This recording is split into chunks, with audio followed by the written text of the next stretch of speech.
ఈ ఎమ్మెల్యే మోసం చేసినాడు. మీరు ఒకసారి కాదు, 2 సార్లు కాదు, 3 సార్లు ఆదోని ఎమ్మెల్యేగా ఉన్నటువంటి సాయి ప్రసాద్ రెడ్డికి ఓటేసి మోసపోయినారు అనుకుంటున్నారా?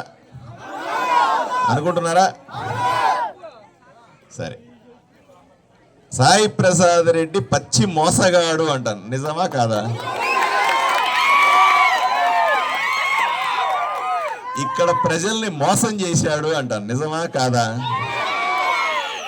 సాయి ప్రసాద్ రెడ్డి ఎమ్మెల్యేగా ఉండడానికి పనికిరాడు అంటాను, నిజమా కాదా? సాయి ప్రసాద్ రెడ్డిని ఈ ఎలక్షన్ లో చిత్తుగా ఓడించాలంటాను, నిజమా కాదా?